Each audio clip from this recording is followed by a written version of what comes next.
sa video na to. Kung tatanungin mo ako kung estudyante o kakainin ko to, yes, definitely. Nandito tayo sa napaka-historical Intramuros. Maghahanap tayo ng iba't ibang Intramuros street food. Ito talaga, masasabi mong estudyante food to. Mula sa mura, 89 pesos. Unlimited rice, unlimited barbecue sauce. Paborito ng mga estudyante. Parang kang kumakain ng sweet chili paste. At higit sa lahat, masasarap. There's melted cheese inside. Samahan nyo akong tikman ng mga paboritong estudyante food trip ng mga tao dito. Kaya binintay natin. Tsura!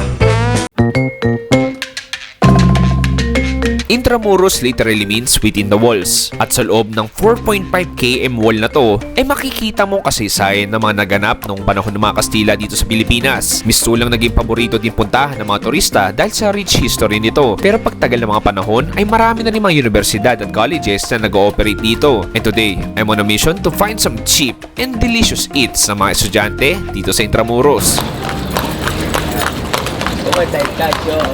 Okay pare, sa magandang araw, narinig mo yung kampana ng Manila Cathedral at syempre nandito tayo sa Intramuros. Kailangan mong sumakay ng historical na kalesa. Halika, samahan nyo kung punta tayo sa unang food trip natin. Halika na. Tara kuya. Kita ka, yun, pogi naman pala. Parang artistahin naman pala talaga. Makikita nyo na rin uli ako.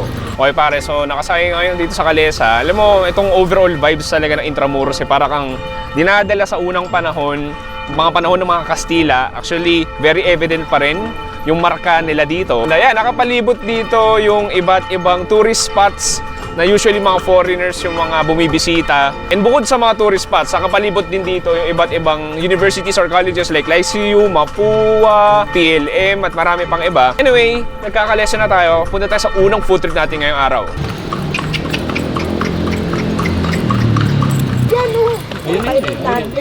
For our first stop, nagte-trending to sa internet at lagi daw mahabang pila. Ito, ang Walls famous fried rich spicy chicken. Basically, it's a fried chicken with a generous amount of their secret and special spicy sauce. Okay pare, unang food trip natin, ito yung pinakasikat dito sa Intramuros. Ito yung fried rich spicy fried chicken. Pero meron din tayo ditong tinatawag na creamy. Actually, visually, mukhang ka talaga siyang creamy. Ito muna yung tikman natin. So makikita mo, para siyang may milk cream. Di ko alam kung parang butter ba yan. Actually, pansin ko, napaka-estudyante nga dahil yung kanin pa lang ay punong-puno ng sauce na parang may ulam ka na. Oh, wow. Para siyang creamy mushroom soup, parang ganon. Medyo ma-pepper siya. Medyo on the alat side siya. Medyo maalat siya para sa akin. Kumbaga sauce pa lang pwede mo nang gawing ulam. Tapos, sobrang buttery din niya. So, ito parang dito fried chicken no? Ayan, so, fairness, malambot. Kuha tayo ng konting kanin. With the chicken, definitely better. I mean, sobrang lambot ng manok. Malaki. Kumbaga, ito yung pagkain na after mo baksak sa quiz kanina, okay lang dahil alam mo magko-fried rich ka naman. Punta tayo sa Superstar. Ito yung kanilang spicy fried chicken. Pakita ko sa inyo. Alam mo, medyo mataas ang tolerance ko sa spicy food. Nakakain na ako ng iba't ibang klaseng manghang na pagkain. At di ko alam kung ano standard ng manghang nito. Anyway, kuha tayo. Gawin ko. So may balat, may karne. Pakita mo, parang may mga buong labuyo pa nga. Parang amoy chili sauce ng pizza. Parang ganon. It's kind of on the sweeter side compared sa spicy. Spice level, parang spiciness level. Irarang ko parang nasa 2 over 10 lang siya.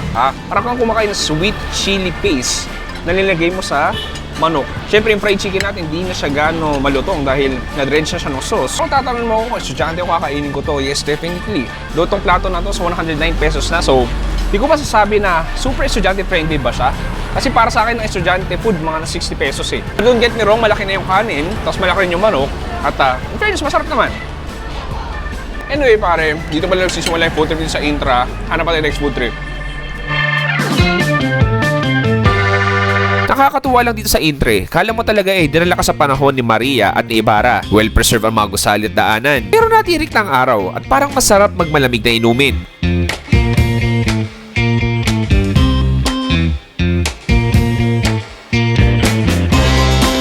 Okay, ngayon, lalakad kami dito sa Victoria Street kung saan may isang hilera ng iba't ibang tusok-tusok, street food stalls, ito talaga yung sinabi mong pang estudyante food trip.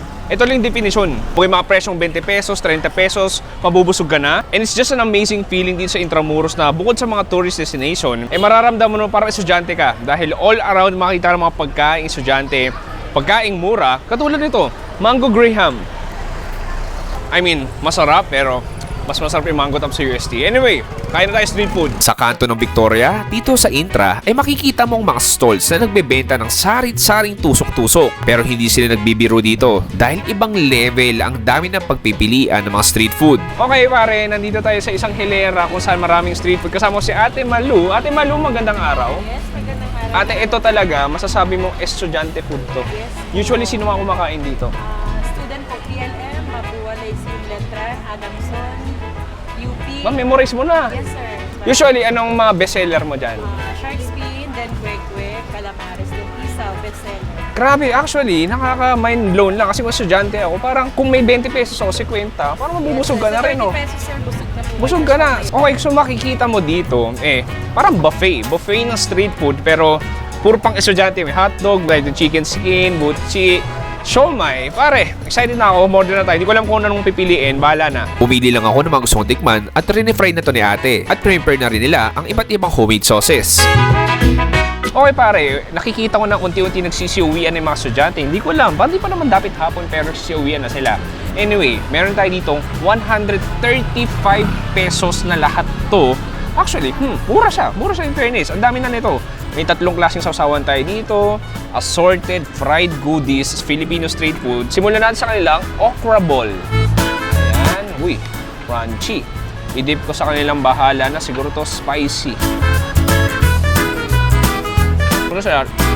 Masarap yung sausawan. Matamis, manghang. Pigal manong fishball sauce. Naka-okra ball natin. Nandun yung gulay. Hindi ko alam kung okra nga ba yun. And then medyo mushy siya. Para ka na kumakain ng donut. And sa labas, medyo crispy. Chicken skin. Dip natin. Sa sweet naman. Marination na rin siya. Parang hindi lang chicken skin. May kasamang karne. Nice. Kuha natin tong tokwa ni Gio.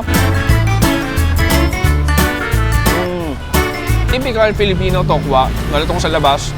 Medyo mushy sa loob. Pero alam mo, pinaka nagpapalaso lang naman dito. Pare-pares prito. Pinaka nagpapa-elevate talaga is yung sauce. Dynamite. Okay. Dip natin sa sauce. There's melted cheese inside, crispy lumpia sa labas, and then yung green chili. Di na ganun manghang, pero lasang nasa may pagkasili niya. Okay, next tayo. Meron tayo dito ang calamares na napakalaki. Dip natin sa suka. Mas makapal lang yung harina. Pero in fairness, may pusit naman sa loob. Suka naman sarap. Chili, pipino. Perfect. Ito dito ako na-intriga sa mga siomai nila. Shark's fin, di ba? Dip natin sa sauce.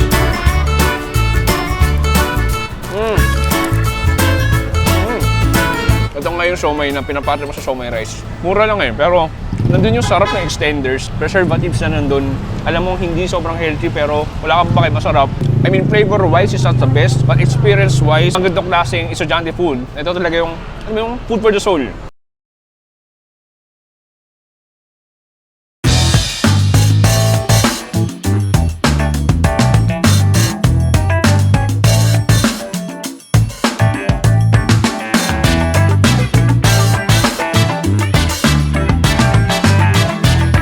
Okay pare, naamoy ko ng simoy ng Pasko at syempre masarap magputo bumbong. Actually, yung puto bumbong nila all year round to kahit hindi Pasko. Paborito daw ito ng mga estudyante. So makikita mo pagkakaiba nito, merong malalaking butil ng muscovado sugar at nandito yung ating puto bumbong, yung margarine at yung ating grated coconut. So gawin ko, kuha ko.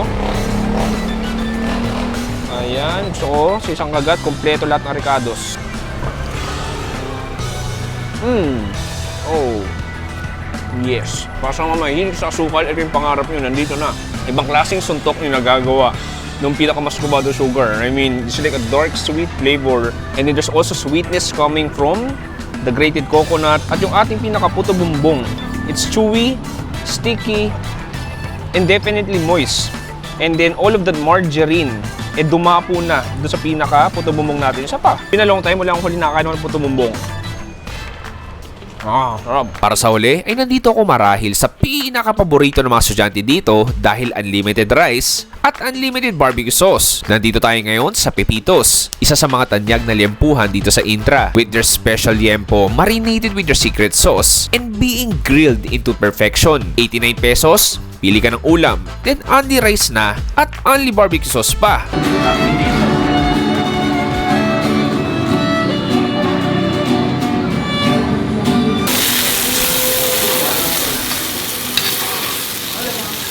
Okay, for our last food trip, nandito tayo sa legendary Pepitos. Paps, look at this. Actually, no, ito talaga yung presyong estudyante.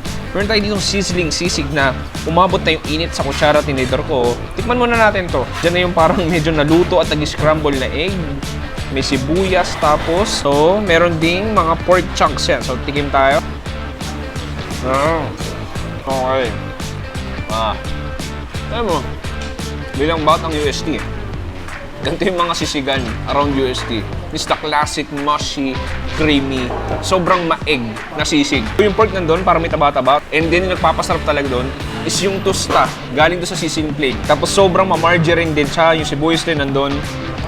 Punta tayo sa pinaka-pinupuntahan dito. Pare, 89 pesos.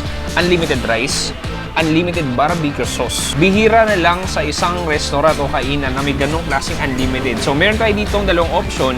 Meron tayo yung classic kempo nila dito. Meron din tayo dito chicken barbecue. Pero pinaka ginagawa ata muna dyan. Actually, correct me if I'm wrong, pero kung estudyante ako, ganito gagawin ko. Ito yung unli rice ko. Lalagyan ko ng konting barbecue sauce. Tapos, titikman ko muna yung barbecue sauce with kanin. Kasi unlimited naman to eh. So ito palang ulam na. Yung barbecue sauce na hindi gano'ng matamis, nasa alat side siya. At lasang-lasa ko yung toyo. Don't get me wrong. Kumbaga, yun pa lang, pwede mo nang namnamin yung kanin. Bigyan natin yung chicken natin ng barbecue sauce. Look at that. Kahit mo ng barbecue sauce, yung manok nila malasa. May marination na sa mismong karne. Manamis-namis, typical Filipino style barbecue. Parang sweet ketchup yung pinaka-base niya. Punta tayo sa kanilang yempo. Gawin ko, mamaya man nalagyan ng barbecue sauce, tikman ko muna as is. Okay, malasa na nga rin. Ganun din. Kung anong flavoring sa manok, ganun sa baboy. Gawin natin, buhos na natin. Cheers! Yung mga estudyante food talaga, no? Quality-wise, syempre hindi naman ito the best dahil alam mo nung, pang estudyante lang talaga yung presyo. Pero meron siyang sariling comfort, meron siyang sariling sarap na parang binabalik ka pang estudyante mo. Alam mo yung memories na tinitignan mo yung crush mo kanina habang nagkaklase, hindi ka naman pinapansin. O kaya bumagsak ka sa quiz, kahit nag-aral ka ng mabuti kagabi, o bumagsak ka pa rin dahil hindi ka nag-aral kagabi. Parang bumabalik yung mga ganong memories. Pagkain, yung mga kasama mong tropa na kumakain kayo dito dahil pare-pares kayo nagtitipid. Mga ganitong pagkain, yung susulitin mo talaga yung busog mo. Dahil katulad to, unlimited rice, unlimited barbecue sauce. Nice. Uy pare, maraming salamat sa panonood. Short food trip lang yun dito sa Intramuros. Sinanap natin yung mga paborito ng mga estudyante. Mga mura pero masasarap na street food dito sa Intra. I mean, bukod sa pagkain, visually, masarap mamasyal dito dahil very historical, mga lumang daanan, mga lumang gusali makikita mo at para kang bumabalik na nakaraan. Sana may ganyo rin kayong hindi lang kumain dito pero mamasyal na rin kasama yung mga pamilya nyo. Kung may jowa ka, pumasyal ka na rin dito. Uy! Maraming salamat sa panonood, si Chewy. Dito sa Intramuros, sa amin, stay safe. Good night and good bye!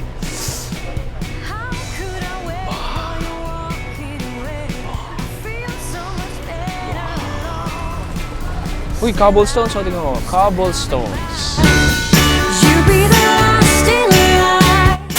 Uy, lang. Okay ba to? Baka bumigay ako dito. Okay, parang unti-unti na nagsisiuwian yung mga estudyante at ang dami na ako nakikita dito na mga students. Inulit ko lang. May vegetable bowl. Ay, bakit ganun na? Ano? Okay. Okoy vegetable na lang. Bakit ganun vegetable? Alam nyo na eh. So,